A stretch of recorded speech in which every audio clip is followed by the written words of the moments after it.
Teammate have broken the cycle. They're going to get into the LCS with some incredible teamfight play. Look at them go. They are so excited.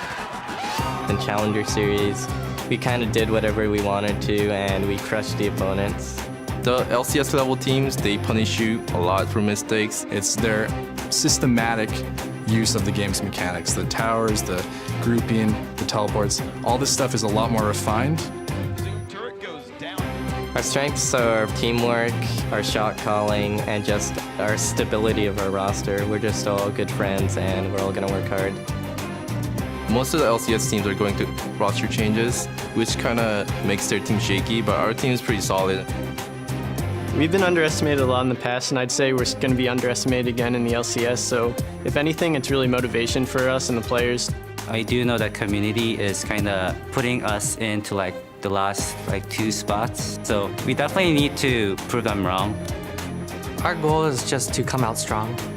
If they are underestimating us, they're going to lose. If we come out strong, then that will surprise the other teams and maybe force them to rethink how they stand against us. Welcome back, ladies and gentlemen. We are down to the final game of the weekend for the North American LCS. We're capping it off with Team 8 versus Team SoloMid. And for the defending champions of TSM, well, they showed that they are still the team to beat, and this crowd pretty excited for them too. Yeah, they're still a fan favorite, as they probably always will be. And yeah, against Cloud9, each team member turned in a solid performance, but it was really Bjergsen that carried them into victory. A throwback to the spring split of last year. And the turnaround began in that game when he killed high in lane 1v1. And after getting knocked out of IEM San Jose by the Unicorns of Love, it does seem like TSM is kind of back on their feet to hit the ground running here in the LCS. Yeah, they're looking pretty good, and I want to see their showdown against Team Liquid next week. But meanwhile, they've got more opponents in front of them. Teammate is going to be looking to rebound after the day 1 loss, and we've seen some rebounds before, but it went really badly in Champion Select. Of course, the team picked themselves into a corner. They gave CLG pretty much a dream composition. They got all the contested picks anyway. And Teammate never fought themselves out of that. Yeah, one of those not-so-good team compositions. The coach did hold himself responsible, though. He actually took to Twitter afterwards saying, quote, "I messed up. No excuses. It won't happen tomorrow."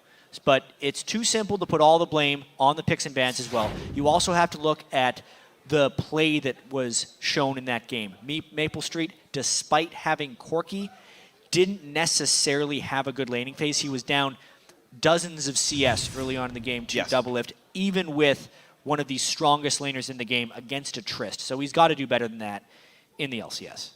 I agree. We're going to have to see if these guys can keep themselves going and actually bring themselves back up here in their second game in the LCS.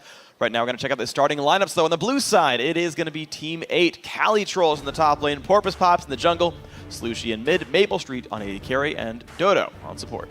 And on the red side, it is Team SoloMid. Dyrus in the top lane, Santorin in the jungle in his second LCS game with the team, Bjergsen in mid lane, Wild Turtle on AD carry, and Lustboy. You can't see me on support. Depends if he's going to play any invisible supports later on. I want to see him just further that. Support LeBlanc? Yes. Hey, you've seen it before. Yeah. There's been a few unconventional supports that have been seen over in the LCK, or the formerly named OGN League, by the Samsung Galaxy team. They've done support Sejuani and support Syndra to not very good effect. But they've tried it. The Syndra I actually do think can be quite good because you do the R into E combo for the AoE stun. Sejuani I just think is like a bad version of Leona as far as supports go. Like I'd rather just beat Leona. It's a Leona who can hop walls. As you can see, there's a slight delay. One player had to restart his computer to fix a technical issue, so we should be into the game fairly shortly. But because we're not obviously into picks and bans or anything, it's not one of those pause scenarios. The teams can still freely talk with each other. Yep. Although at this point, I feel like they should know the plan. Yeah, generally speaking, you sit down, you've had like 24 hours to prepare for this game, and Locodogo's like, okay, guys, new plan. Thought of something else. Instead, we're just going to make them give us Gnar, Jarvan, Lissandra, and Janna, and then we're going to win. That'll be, I think, a good team plan for TSM. New plan. Ban Urgot, Veigar, and something else, so we get all the OP champs. Yeah, there you go. Ban Teemo, Syndra, and Maokai, so you can spell TSM. That'd be a good way to start picking bans. Before. Yeah. And the other team banned like Sivir, Urgot, Xerath, and then it spelled TSM sucks. actual thing that happened in a tournament once because they remade their champ select. Yeah, wasn't that back in? It was IPL 5. I think it was that CLG IPL5? versus CG at CLG EU. I think that was the match actually. And they spelled TSM sucks. They because it was a remix, so they rebanned TSM CLG. sucks. Rivalry's gonna be back, guys. You got to make sure you cheer for that one next time it happens, of course. So, okay, teammate have to rebound themselves. They obviously know it wasn't a very good showing. Yep. Again, I liken it back again to Gravity because Gravity looked so abysmal and then said, no, we're just going to fix all those problems. Don't worry about it. And they took down Cloud9. I think it is definitely a possibility for teammate to do that same thing here. And we love to do it all the time because jumping to conclusions is fun. But It is. you can't obviously jump to conclusions after 1 day of LCS play, even after 1 week of LCS play. Cloud9 is 0-2. I think they'll be fine. Team SoloMid trying to become the second team to have an undefeated opening week. Surprisingly, only Team Liquid is undefeated at the moment. Well, Team SoloMid is as well. Yes. But they're the only ones to finish the week. They're the only undefeated. 2-0 team so far, absolutely. So SoloMid looking to get a tie for first or a tie for second. Either way with this game, Team SoloMid fans can be happy. Teammate looking to get themselves into a tie for second if they can win here as well. And that'd be a good way to start out your season, I gotta say. Bans coming through pretty quickly. A lot of bans aimed at Porpoise right now. I wonder if they can test his champion pool very well, but overall these are not surprising bans. I want to see something crazy in the top lane today. We know Cali Trolls is usually free with his picks and item choices. He loves Iceborne Gauntlets, so I'm going to say Cali Trolls is going to build Iceborne Gauntlets on something. Likely true. But I want to see Hecarim top from Dyrus. Yeah. He's been playing so much of it in solo queue. And I ran into him earlier. I said, hey, what are you going to play in the top lane? He's like, I don't know. Why don't you check my solo queue? So I did. You did. And he's played a lot of Hecarim. We'll see if he's lying. Hopefully he'll do it. Lissandra goes away. So a lot of conventional top laners banned away. It takes about half the champion pool out of this one. Sorry, half the bans are aimed at that lane to a certain extent. And teammate get first pick. Now, I think of all the unconventional tops, if you're going to pick one, you save it for later. They grab the Sivir, so there's one off the list. So far, they have checked the box saying, we understand some picks are contested. They do leave up Gnar, though. Yeah, this time, though, Jarvan is already banned away. And it's my opinion that I don't think Cali Trolls is going to play much Gnar this split. They left it up with Jarvan last time. He loves to play the unconventional champions. He's gone on record saying that he wants to make top lane a more exciting lane to watch. Yes. Tank Gnar doesn't really accomplish those goals. I've seen a lot of Nidalee from Bjergsen in the mid lane. Yeah. It was banned yesterday by Cloud9. I don't know if they would pick it early. I feel like that's something they should wait on, especially since they're red side. But they're hovering on it because it is a possibility for probably later.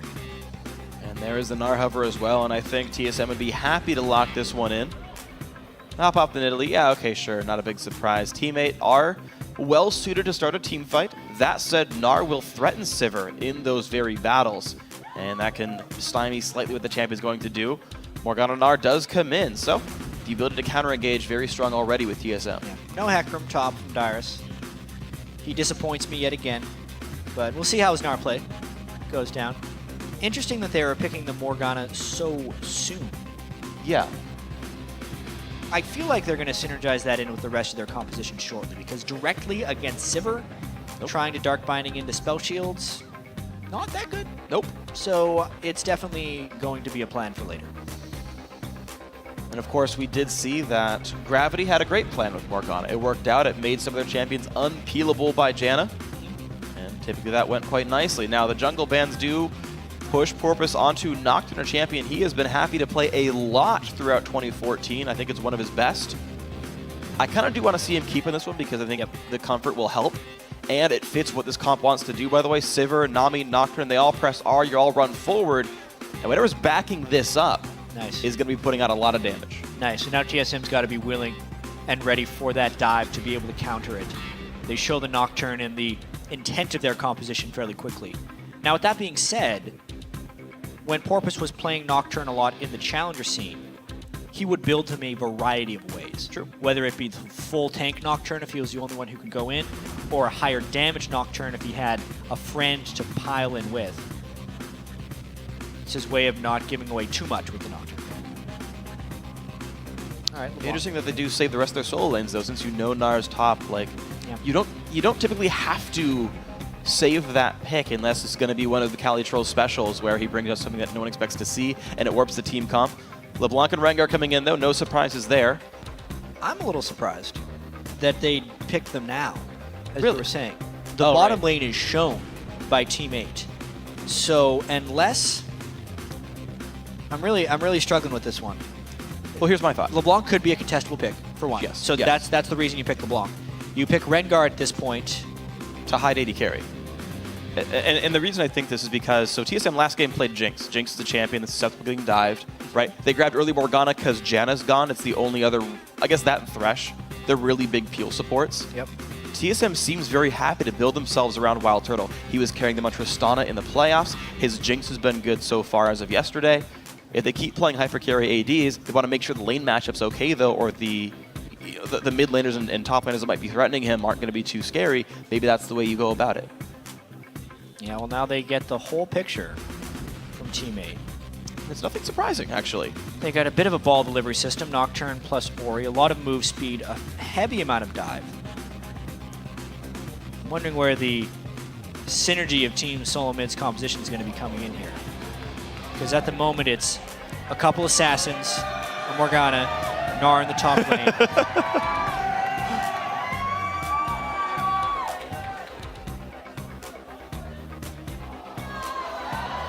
Okay, so some burst. And a little bit of tankiness. Obviously, as far as champions getting jumped on, Graves is the grittiest of them all. Truly. Say yes, truly the grittiest of them all. Team SoloMid's going to have to execute this game quite well because the natural comboing isn't necessarily there from them. They just have a lot of stuff that's individually good. Yeah, especially when you got like Rengar, LeBlanc. They kind of scream individual plays. Yep. Which, against a team like Team 8, who looked quite unorganized yesterday against CLG, could be a recipe for success. And especially with how Bjergsen played yesterday, crushed high, then put the game on his back, and everyone else followed up quite nicely. Why not give him that individual playmaker? So TSM, they've got some team fight power, but a lot of ways to, again, exert individual pressure themselves. Team 8, very team fight, very dive focused, 2 ways to do ball delivery, a tidal wave to follow up, and then you hope the damage is high enough. Obviously, Loco Doco's picked his team composition for Team SoloMid. Matthew Schneider has picked it for Team 8. Shake hands. As we're about to close out week 1 of the LCS. It's going to be the finale here for the weekend. I do have to say, it didn't happen again. They managed to pick a comp, referring to the CLG game for Team 8. Sorry. That's true. It's a 8-minute-old reference, but they managed to, I think, put together a reasonably good team composition. Yep. Didn't give away too many contested champions, and they're going to have a fun time in this matchup. Guys, it is your time at home to weigh in this game. Who do you think is going to win? Tweet hashtag T8win or hashtag TSMwin to @LOL Esports over on Twitter. We're going to update the fan poll shortly. Keep that going throughout the game. And the crowd is ready to go. Game 10 of Week 1 of the NALCS. Can TSM reach for first place? Can Team 8 keep themselves out of the bottom? We're going to find out. And also, we're going to see any type of lane swapping right here. We've been seeing a fair bit of it in the last few games and a lot of scouting wards. Team SoloMid did not have a good open to their matchup against Cloud9. They were out lane swapped. They're going to want to improve their early game because their mid game and team fight execution was very strong. So if there was anything to work on last night for TSM, it would have been a solid early game plan. Let's see what they have ready to go. Right now it's invading in the jungle. They know that ward's down, and they don't clear it in time. They really know the porpoise is there. TSM happy to go for the 5-man invade. They actually ping back. They've got wards that spot that the invade happened from Team 8 on the other side of the map. Looks like both teams will get plenty of vision coverage over the western and eastern jungles. Lane swap scout ward, as we usually see, if a lane swap is at all suspected. And now I wonder how the jungling is going to be done, or if we see a lane swap at all now. Team 8 ends up sending their lane top. Maple spotted. And TSM will allow themselves to walk into the bottom lane. Now, both teams will be there in time, of course, to build a freeze for themselves. the one thing I do want to caution is that Dyrus is much better suited to sit in a 1v2 lane and absorb experience in gold than Calitrolls is by being Gnar. True. How much double jungling will happen here? That's really the last question we have for this early game. Prior to the Waves meeting, TSM had a very slight edge because they were the only ones that knew for certainty that the lane swap was happening. Their teammate was operating under a set of assumptions, but they assumed properly with the double jungle start. The mid laners so far trading equally. Here's a pretty big difference. Santorin is solo jungling after the double gold, whereas Dyrus is holding in the lane against Sip. Yeah. Exactly. Well, Dyrus is taking plenty of damage, though. Dodo, I didn't see what skill he started. He did start with the heal, so he doesn't even have the CC to really punish the fact that Dyrus might look for CS here. I'm a little surprised Dodo started the game with W. He should never skill up before he sees an opponent. The W, while it can harass well, I think if you're really trying to shut someone down at the start, slow him down for a few seconds. Could be. I guess I can see an argument because it is harass. Sure. Harassment base, and they're really just trying to get him low for when they level up again. And you're not going to land more reliable harass than the double. That's fair. So, okay. I think that's fair. Okay. Double Jungle continues. Level 3 for Porpoise. Level 2 for Calitrolls. They're running to the top lane 4 men up here. And here's the interesting thing. Aurelia actually has the red buff, whereas Porpoise has the blue buff. Oh, cute. So double teaming with a few buffs here. They're going to want this. Dyrus has no health. Bubble's going to miss. Aggro pulled by Dodo. Runs away with one more turret shot. He's going to get away just safely. The flash. Dyrus gets feared. Porpoise going to grab the kill. Great start for Teammate. Nice flash follow right there by Teammate. And a pretty questionable decision there by Dyrus. Lane swapping is one of the oldest tricks in the book for a very experienced player, and to stay that long as an under-level Gnar without support backup, less point needed to be there, or Dyrus needed to have his flanks warded. Otherwise, he's going to give up first blood like he just did.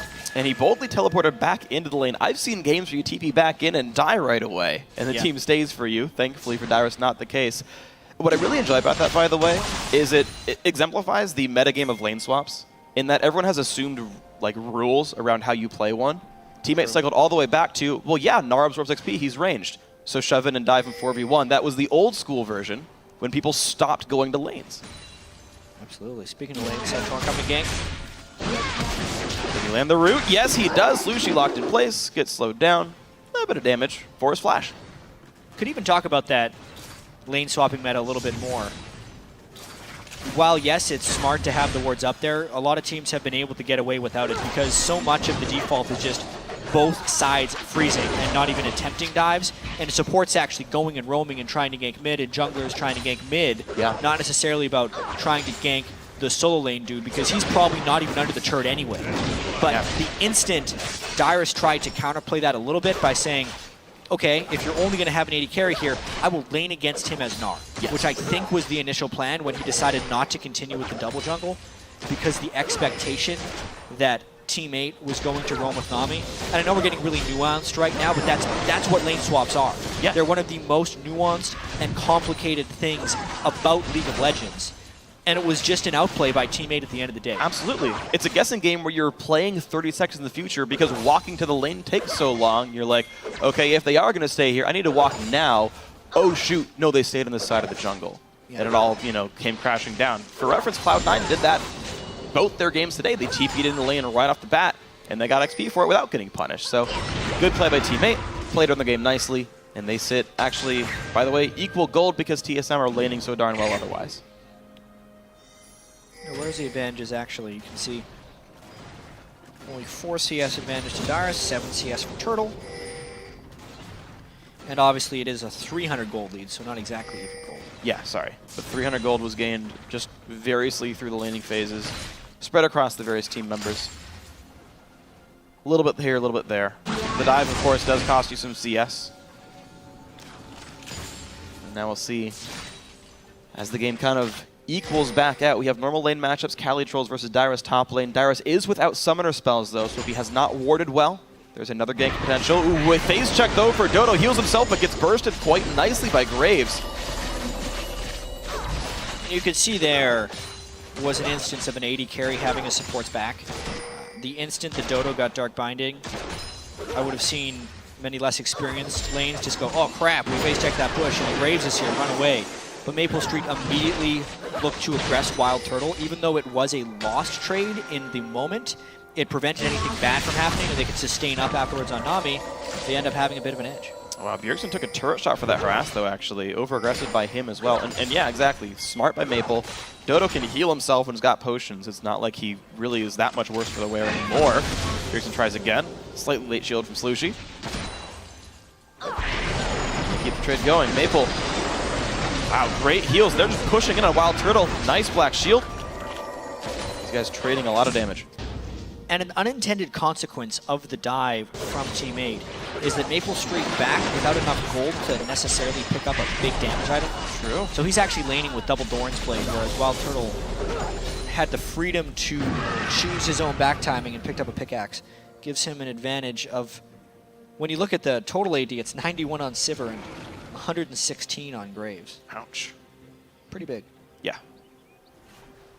A level disparity as well. Ulti is unlocked here for Wild Turtle. Lesboy had, of course, recalled a while back to try to support the top lane for a little bit, giving solo XP to Wild Turtle.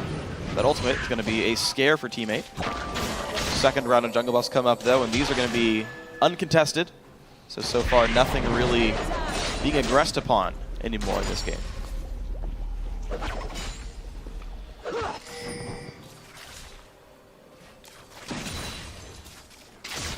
You can also see Santorin looking for his first gank on the feared NA Rengar, but he is a European jungler who, as we've seen, have actually had a little bit of success on Rengar as he's coming to the North American LCS. He'll be looking to gank for Bjergsen, and I really wonder how much the fear of Rengar will factor into the way Team 8 plays these lanes.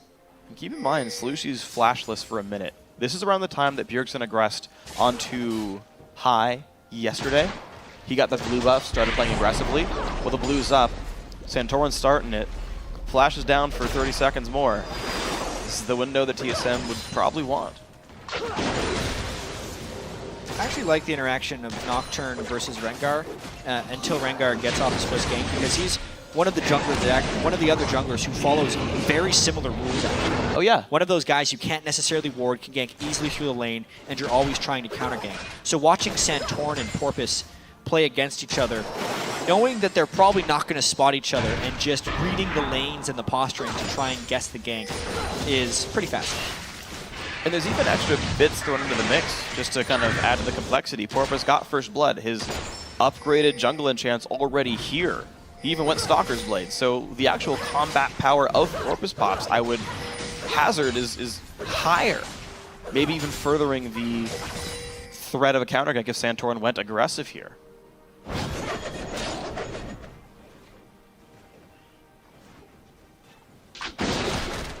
Teammate hold the game at 200 to 300 gold, so the lanes haven't further snowballed away. Calitrolls looks aggressive onto Dyrus. There's no junglers anywhere near.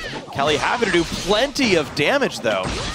And the re-engage, Dyrus wanted to turn in with Hyper, but Calitroll says, my ultimate's good. Check yourself, misses the boomerang. And that is a very well-won trade. And we've seen a lot of Aurelia versus Gnar this weekend. It does seem like Aurelia can usually put a little bit of dominance in the laning phase. Just when the team fights happen is when Aurelia may have a little bit more issues. Flash burned again, not a good syncing there between the two. If Bjergsen was going to be all-inning, you would want Santorin to arrive with the root as Bjergsen flies in. But I think that was an instance where Bjergsen saw the opportunity and Santorin tried to react to it, and it just looked a little sloppy. Yeah, just slightly missed. And of course, Slushy did see the exclamation point over his head. He didn't have a new quest. He just got told that Rengar was in fact in the vicinity. So that is a down ultimate for a few minutes here. Giving a bit of breather room to Porpoise Pops. I'm wondering if TSM is going to all-in shortly because they are waiting for it. And there's the attempt, the flash ulti, and they find Dodo. Maple Street breaks the bond, pops the ulti, no stuns at all. Here comes Bjergsen, but where's Nocturne going to come from? The ulti hits almost nothing. Out goes Bjergsen. No counter gank available, though. Yeah, they spell Calitrolls. Hold on. Well there. Under the turret. I thought he might have died there. Oh, there's a dive! There is Porpoise Pops. He catches the fear, but can he cut it out? Well, out of the turret's doing so much damage. Porpoise goes down, gives up some gold back to Dyrus. Tough break right there. You could tell he was ganking there so aggressively. Oh, shocker by Slushy. Who made nothing.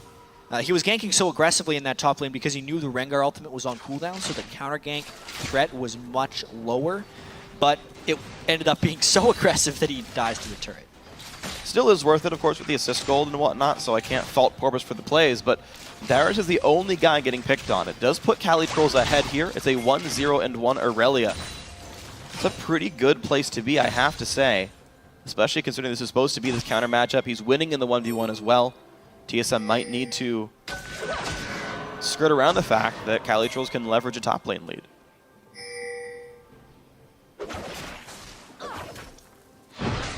Ooh. I'm surprised that missed. Yeah, definitely another game that could be a potential upset. I was looking at the schedule before the day and saw the last 2 games of the day were Cloud9 versus Gravity, TSM versus Team 8. And you expect that to be, oh man, those are two stomps. Sure. When you're looking at the perceived strength of these guys. But we just saw Gravity take down Cloud9 early on in the game here. Team 8 sticking with TSM very well. Even CS in the mid lane by Slushi against Bjergsen's LeBlanc. Very impressive for sure. Calitrolls. Wow, Calitrolls just keep spotting him out. Half health, Dyrus can stun, doesn't want to just yet, hops off the Scuttle Crab. Nice awareness by Dyrus. But of course, Calitrolls is rewarded with a kill on the Water Hamster. Santor looks mid, hold on. Exclamation point there, Slushi's got to be careful, does not dodge the chains. Shockwave comes in, but he's going to go down. Now is the Fear enough? Forces the flash. Here's the teleport. Calitroll says, I dare you. Now can you spot Bjergsen? He's nearby, but no boots. And that was the play TSM wanted to make here. Any way the TSM can get Bjergsen rolling is usually a path to victory. This time they sync up properly. Flash was down for Slushi. They closed down a nice kill. The repeat attempt. They knew they got that 5-minute cooldown gone. It's still halfway here. The repeat visit greatly done. Well, Santorin will just clear his camp. He's all right. He stays with the Trailblazer as well, by the way, really wanting the jungle clears. Rengar is one of the types of champions who doesn't really have an issue getting on top of you. And he will not need assistance from the Chilling Smite. And on top of that, you really want to remain at full health on Rengar. That's true. The Ranger's Trailblazer will help slightly for the clear speed and the health. So, seeing the items varied up for these guys. And it's really just been a game around the big ulti cooldowns of the junglers. Porpoises is back up. He doesn't even have to head off the blue buff to Slushi, so he is enabled anywhere on the map. And I actually wonder, seeing Orianna over there, do they guess that Nocturne's topside? Nope, they see him. Don't have to guess. They could know. They do know. Clears that ward nicely with the Raptor buff Smite. Yeah, this definitely seems like a game that's more and more about the mid lane. Bottom lane is slowly winning for TSM. I think they're content with that one. Yeah, good on I wonder them. if Teammate's going to try and snowball Maple a little bit, knowing that mid lane is starting to go the other way. They've already gotten Calitrolls ahead, so really at this point it's about Teammate trying to get a second winning lane. If they can get bottom lane, maybe it puts them in position to win. Yeah, they've got one each basically. And you're right, the bot lane's just that slight bit ahead for TSM, but not enough to really tilt in the favor too hard. Santorin ulti is right about back. He's level 10. He's got full ferocity. I wonder who he wants to gank. Porpoise pops. Nope. No, hold on, let me try again. Slushi. Yay. Yes! I knew it. I think Slushi knows it too. That's why he's playing so far back. He's got his flashback at least. There's the ulti. They're expecting him to come up even close to the minion wave, and they can go for it. Wow. Uh-oh. Bjergsen. Ooh.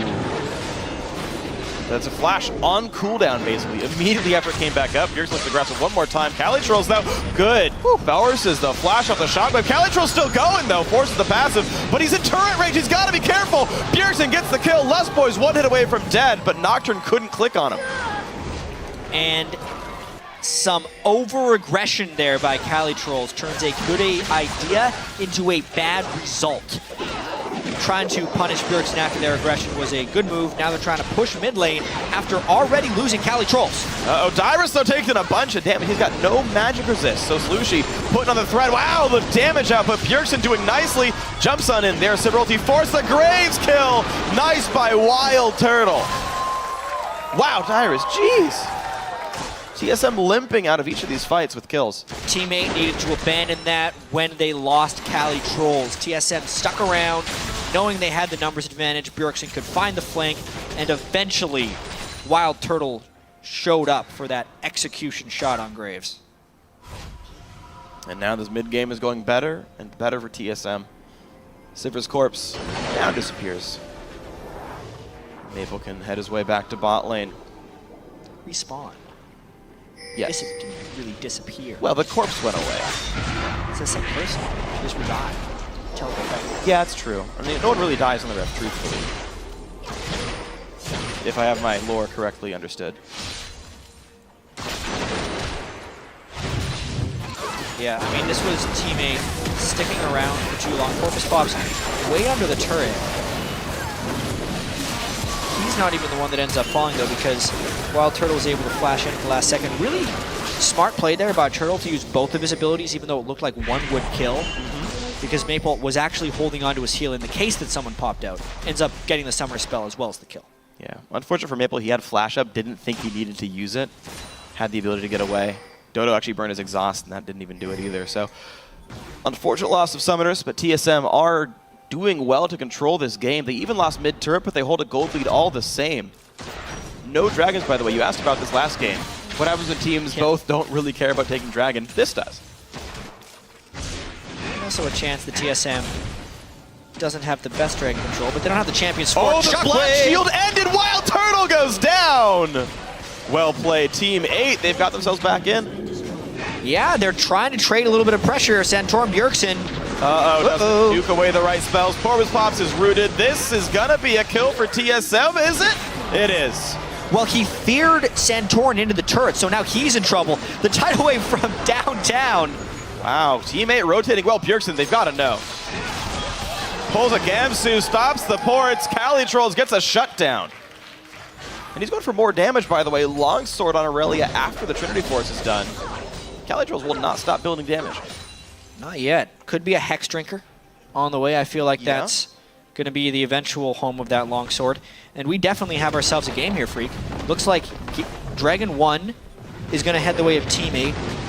And it is a classic team solo mid game.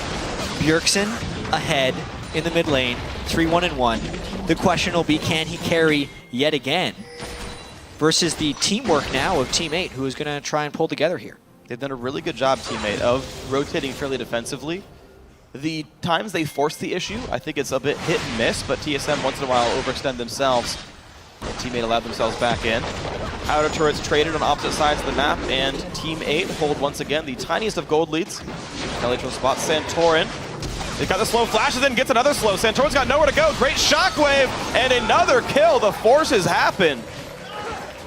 Santorin, I think, was trying to bait there for Bjergsen. Bjergsen was waiting in the lane off to the side, but there were too many people on Team 8 for Bjergsen to be able to safely get an assassination out. And they just pick up another kill, as well as secure the blue buff. Yep, barely. Maple got it just a quarter second before the Graves ulti stole it away. Nice try by Wild Turtle, level 11 Graves. He has an Infinity Edge for himself. Maple still has not been able to buy that, just now gets it. But 500 gold difference on those 80 carries. Thanks to those last couple of team fights, he got a couple of assists on himself, and Maple caught up in gold. But he was down 40 minions and a couple of kills early on, but mid-game has gone teammates' way. And they see. They have the easy to execute 5v5 comp too, keep in mind. Like, you get out of the laning phase, teammate presses R and walks forward, pretty much going to work pretty well. You got to be a little careful not to overcommit into a Morgana ult. True. And also when they run forward at full speed, it makes it easier for Bjergsen to sneak in behind them. I mean, we were mentioning during Champion Select, the Team SoloMid may have some issues finding the right synergies for this team comp. Because, yes, Santorin and Bjergsen can be some nice assassins. They have Gnar for the team fights, potentially Wild Turtle for some team fights. But there's no Wombo common going down here. There's no incredibly strong split pusher. They need Bjergsen to carry this one, and you can see it in his item build as well, already with that elixir. But he's not here for this mid lane dive. There's a flank from Dyrus, though. Teammate might be in trouble. It's going to be pretty tricky. Calitro's forced to run away. The stun's going to land for Morgana. Now can they zone everyone else back? Santorin is low. Maple Street helps that one. Dodo, though, getting exploded in the back lines. Nice job of the support, as well as Bjergsen joining the fray. And now they go back in towards Dyrus. He's going to flash away from the fear. Calitro's bound up. The shockwave for 2! Beautiful by Slushy. Wow, so they get collapsed on by the flank, but still come out on top temporarily. Bjergsen trying to make it into the fight. Ooh, Calitro's one hit from dead. Got him! Bjergsen, nice. And the bind as well onto Maple. He's going to stay alive. Nobody saw the end of that fight. Bjergsen played it perfectly with the kill onto Aurelia. But really, very, very close game. After that one, Bjergsen comes out with even more gold. But Teammate comes out with the win, honestly. They get 2 kills as well as the turret. And they kind of tested the waters there. What happens if we run headlong into the turret and get flanked? Sure. By Gnar and LeBlanc. Right here, I mean, Calitros commits so hard, but actually avoids taking turret shots, if you can believe it. Just the work he did by himself, taking 3 people near half health, was impressive. But really, the story of this fight was on the backside. Dyrus and Bjergsen flying in, and just the collapse that could potentially happen afterwards. Everyone thinking they were in safety until Slushy lands this awesome shockwave. He left the Orianna ball just tucked behind the wall, so it was but a short move to get in range for that shockwave and catch TSM off guard. I gotta say, one thing that is strong about Teammate, and especially champions like Aurelia, whom I really like in team comps right now, is that they are able to pivot really well. We talked about pivoting during champion select and editing your team comp, but pivoting during team fights, when you have these hypermobile assassins, champions that can actually do things when the first wave of cooldowns go down. Nocturne joins into the back line. Dodo adds some slows. Slushy saves his shockwave and isn't blown up first. This second win for Teammate allowed them to come back into the fight even after Bjergsen picked somebody off. Blue team's turret has been destroyed. Now, that man himself is split pushing bot lane. Of course, a great duelist on LeBlanc means he can push. And Team SoloMid is trying to use Bjergsen as their split pusher. They know that LeBlanc can probably win an extended 1v1 against anyone.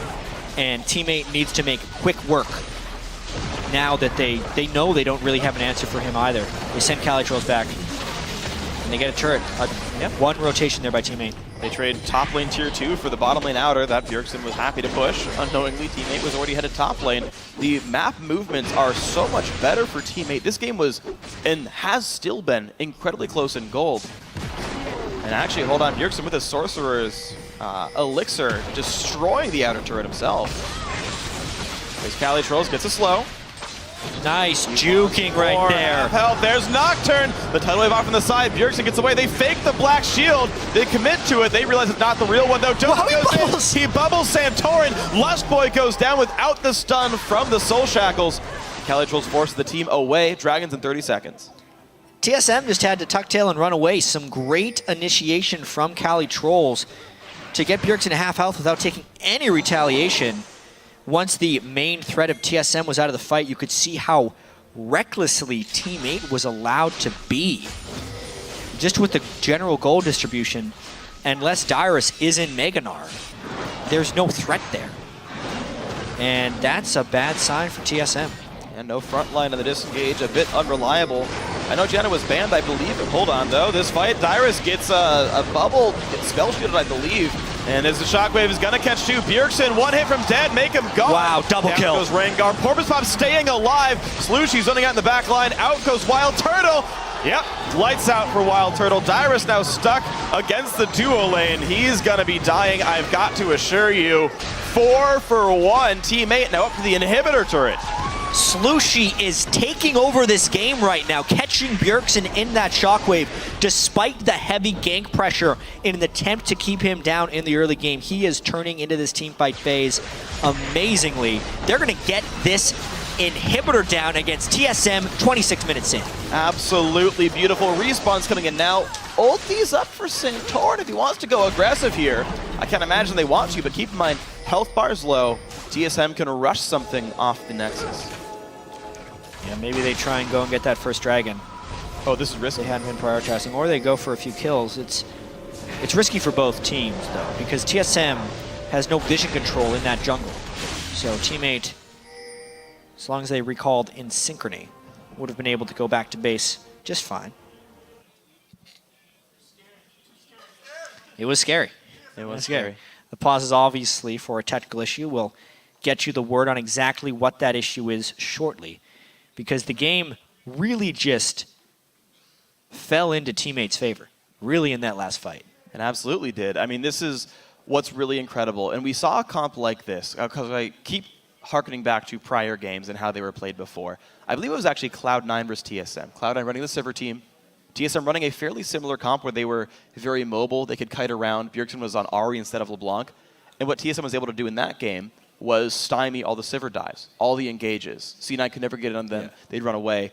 On Morgana instead of Janna, that doesn't seem to be as available. You can run into a Morgana ulti, but if you kill her, who cares, right? It's not like Janna is monsooning you all back, and this very headstrong diving in team is bursting through the disengage tools. Well, we've kind of seen this 2 games in a row. If we factor in Cloud9's defeat as well, they were not able to peel the stronger team fight team. Well, not even team fight team, the stronger diving team. Yeah. And the priority targets were falling down for them, even though that's not even necessarily the case. I mean, Darius has been dying in some of these fights. We actually have a replay of this last fight in the blue buff. We can just roll this real quick. And this was Slushi just destroying TSM, because it was a bit of a sloppy fight as they waited for the damage to get here. But the fact that Slushi caught Bjergsen in that shockwave devastated Team SoloMid. Even the tank Rengar, because he was all armor, couldn't do anything for it. The chase down from Calitroll, since he was the guy who was pulling ahead in the early game, has been a pillar of strength for them to take with them this entire game. And there's one thing I noticed in that replay that I don't see happen enough, and it's that Orianna, when she wanted a shockwave, cued the ball off of Porpoise Pops before the ulti. How many games have you seen where you shockwave and your jungler flashes out? I've seen that probably once a week in the LCS, where shockwave airballs because your target had to escape the fight. Slushi pulled the Q off, pulled the ball away, guaranteed where it was going to go from. I don't see it very often, at least not as often as I feel like I should, and made sure the shockwave landed. Yeah, one of the luxuries of being in range, because the threats from TSM were not necessarily there, and they knew there was no assassination threat from Rengar. Just so you guys know, the reason we're paused here, Dodo 8's audio completely cut out in-game. So they've been working on getting that situation fixed before we go into this. Knowing Teammate is on the brink of defeating Team SoloMid here, I think we're about ready to get back into the game. Or if TSM can come storming back. Definitely have the chance to. I'm seeing in-game chat right there. Looks like both teams say that they are ready. So it appears to me that the issue is fixed and the teams are ready to get back in. So we'll be probably starting the game in about 10 seconds from here. And this is going to be tense. So Teammate, how many times have we seen novice teams, new to the LCS teams, stall out when you're so close to winning? They've got an inhibitor down. You'd think they'd have control of this game, but we have seen so many games start like this and then peter out. At least a baker's dozen times. 13. So, or more. Or more. You did say at least. Yeah. It's a very common thing. This game is by no means in the bag for Teammate, especially after this pause. Obviously, it's a technical issue, but the momentum they had carrying in to that pause was huge. Now they're giving up a dragon because that was going to happen anyway. They were not able to communicate during that pause. I wonder if their mindset changes a little bit. Will they still be willing to dive, or will they dive in the right situations? And as TSM equalizing now at 1 dragon apiece. So Bjergsen, who is already the carry of this game, just got 6% more ability power. The ability to one-shot people just that little bit higher. Slushi likely to be an easy target to this DFG nearly Void Staff of LeBlanc. Calitrolls with GA might be able to survive that, but doesn't have the item yet. They're actually looking at a Baron rush here. Incomplete. They shockwave the Baron for damage? Well, he did use it. Yeah. I didn't realize he had cast it. Hey, they're going to get it, though. Wow. That's, down it goes. That's going all in on the Baron right there. They use their Orianna ult to damage Baron. For the 600 damage it adds. I want to know if that was intentional or if it was a misclick, because, wow, that would be not wise in my opinion, but they did get the Baron. They did, and hey, just a couple of cooldowns away. It's all the way halfway back from being up Teammates still have some bookkeeping to do. You've got to push Dyrus out of the bot lane. The red buffs respawned as well. Teammate can take the next, let's say, minute or so to get everything situated, and then probably try to aggress. Sorry. They don't even want the red buff. They're going top lane already. Teleport is going to be up for Calitrolls. He can rejoin the team up there. He's going to get his own red buff as part of this. And it's only a 68-second cooldown on Shockwave with his current level of CDR, so he'll have it up for a fight. And TSM will never know that it was down. Yeah. Worth. Super worth. That's glorious. There it is. Slushy's Shockwave is back. He made the right choice, guys. Blue Elixir on him. Adds true damage every time he attacks a turret with no internal cooldown at all. So it just, he becomes an extra special siege tool here. Calitrolls did not actually invest in grabbing the red buff. Wants to get the wave under pressure. He values that higher, essentially. We're just setting up the split push pressure, which was actually the expected play with the Baron buff. Even though TSM is supposed to fight a team with Baron buff to get rid of it, they need to go in 5v4, but they're just not at the moment because they don't have the tools. Dyrus is not in position to flank. The Rage Bar is building up, though. Bottom lane is going to be going down, but Dyrus is about to hit Mega Gnar. If they want to defend this inhibitor, the time is rapidly approaching. Dyrus managing his Rage best he can, but he's holding the mid lane wave, so he's going to pop that Mega Gnar. The pass is going to go. Yeah, he's already Mega. Yep, so nothing to he's trying to base gate, but there's a ward right outside of it. And they have no answer for the other side of the split push. This is what teams expected to happen with this empowered Baron buff. Wow. If you're split pushing and you do not get engaged on 4v5, it is just nearly unstoppable. And that is 2 turrets in a row picked up just by Calitrolls himself. Another one top lane picked up by the rest of Teammate. The inhibitor now down below half as well, and Teammate are still too afraid to fight, but Slushy has got to be afraid for his life. Half health now. It doesn't even look like Dyrus can stop Calitrolls from taking that other inhibitor. This could be 3 inhibitors down. 1 hit to go. Calitrolls gets his, top side goes as well. Away. 3 inhibs down, 30 minutes into the game. Team 8, who would have thought, but they are poised to beat Team SoloMid in the last game of the week if they can make this push last a little bit longer. Baron buff's got 15 seconds left. He's TPing just to keep the minion alive a little bit longer. This turret could take plenty of damage. Dyrus goes in. The tidal wave as well. This fight has started, but Dyrus is 1 hit away. Down he goes. 1 for 0. In towards Lust Boy. The Soul Shackles, the Binding are there. They dodge the bubble, but turret number 1 is down. It is still a 5v4. Baron buff is gone, but does Teammate care? They catch Bjergsen, and Bjergsen dies. Out goes Teammate one more time. Maple Street dies to the turret, though. Bit of a mistake, but the second Nexus turret will also fall. 4 versus 3. The re-engage. Wild Turtle's eyes. 2 members left of TSM. The Nexus is falling. Would you believe it? Team 8 take down Team SoloMid. In a completely unexpected result. There's only 1 undefeated team after 2 games apiece in the LCS. Team 8 after falling yesterday to CLG in what they called a very poor pick ban phase, recovers here, takes down Team SoloMid in 31 minutes. 8 teams in the North American LCS are 1-1. Yeah. A gigantic 2-way tie, or tie for second, I should say. Team 8 making themselves one of these teams tied for second. Welcome to North American LCS, guys. Everyone can beat everyone else. You may have favorites.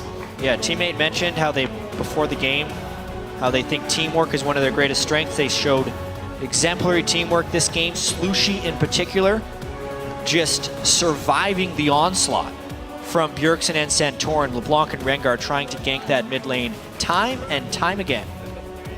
But Calitrolls was able to use his early lane advantage from the dive over Dyrus, impact the map in the right way. Slushy could get a few shockwaves going. Then, because he was fed on Orianna, could neutralize Bjergsen's LeBlanc. And they just take the move speed and the teamwork to victory.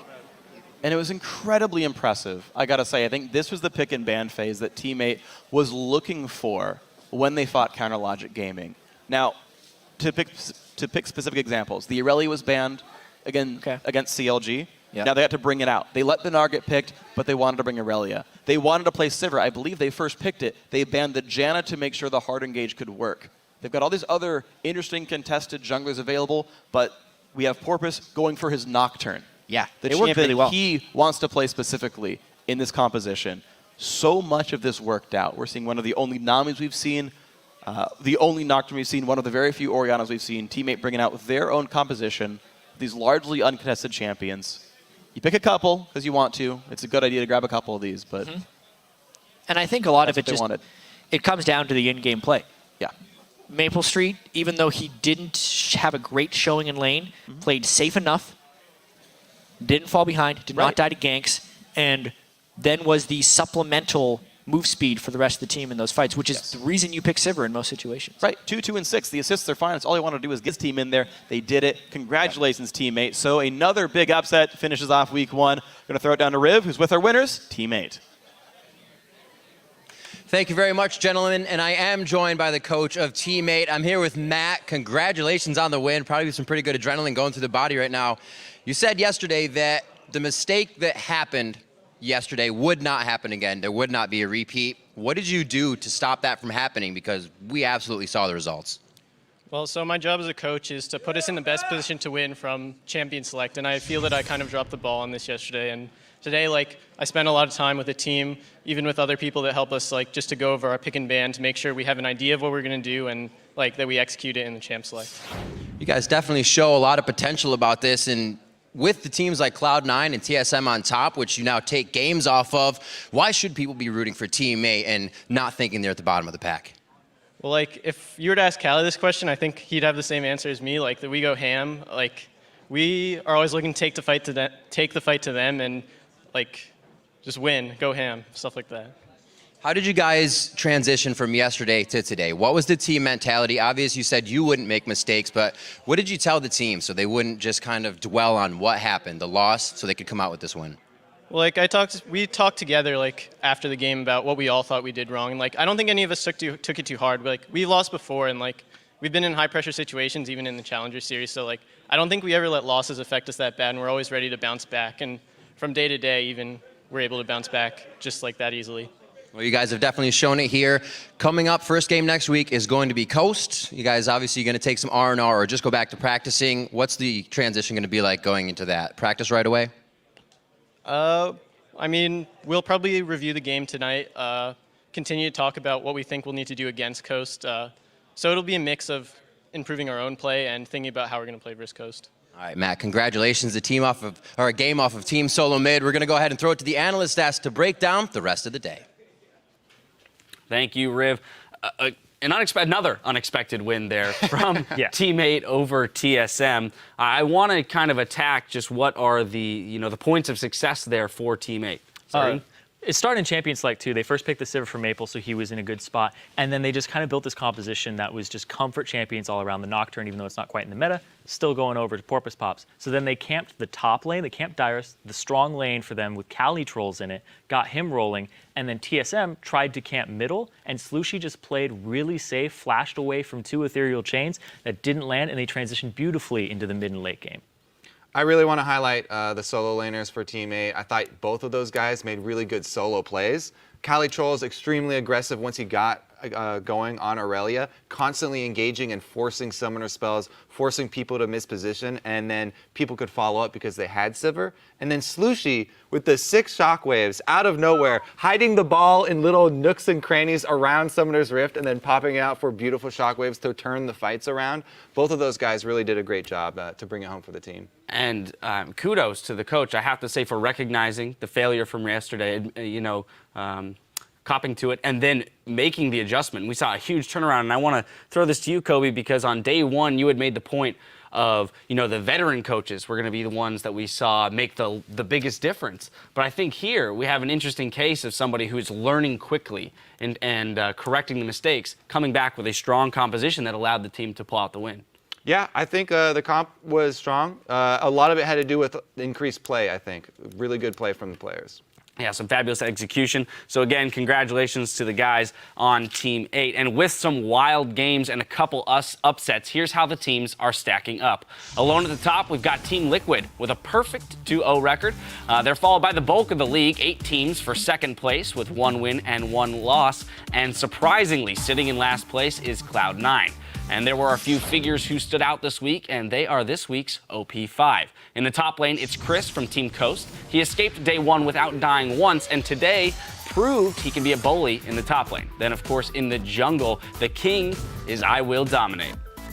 All right, yeah, dominate in the jungle. I want to give it to him just because yesterday he did a great job on Nunu, not only controlling the jungle, but also countering Rush's moves. This hyped up jungler coming in is going to be super aggressive. Really good job by Dominate controlling the jungle. And then shot calling as well today.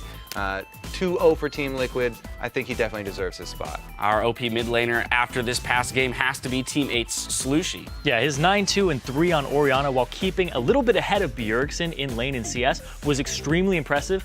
But what was even more impressive was his late game shockwaves that just completely blew the game wide open. And claiming the honors for AD carry is Keith. He stepped into cover for a world champion, was entrusted by his team or his comp built around him by the team, and he delivered. And then finally, our OP support has to go to Xpecial. Yeah, Xpecial did a great job peeling for Keith on that Janna, a substitute player working with him really well in lane as well. And then also the playmaking initiations on Annie today. Another Team Liquid 2-0. He was a really big contributor to that. Yeah, that was such an incredible play. I could watch that a couple more times. And reigning supreme this week was Team Liquid's I Will Dominate. He lived up to his name this week, bringing great lane pressure with an 85% kill participation, and his shot calling helped lead the team to a 2-0 start in the split. They are the only team to boast what they boast and leave week one with an undefeated record. Just his shot calling all throughout this week and the dragon control that Team Liquid was showing in their 2 games was a lot of contribution from Dominate. And I think that this is a really, really strong team, top 4 at least, possibly top 3 this year. And top 1 right now. I know, they're number 1 right now. But Cloud9's the lowest they've ever been in the standings, too. And I have to love that he gave credit to the coach for a lot of the improvement that he's made, as well as to the rest of his team, and that it really is a team effort for them.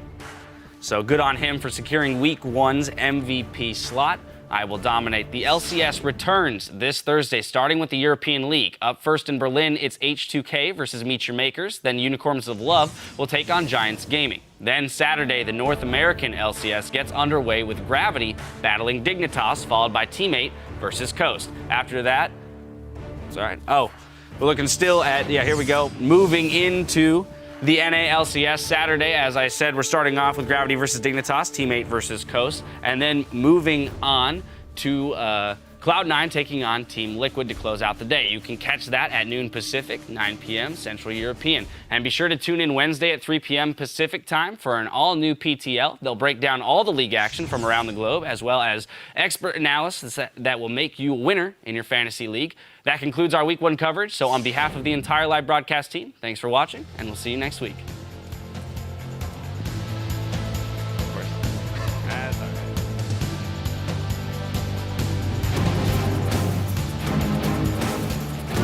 We're going to get the day going with our first match, and that's Crumbs against the wall. Just a few more shots. He almost can't move out of this one. A lot of aggression just to save the turret, but they might lose their lives. Congratulations to Team Coast. They do make up for yesterday.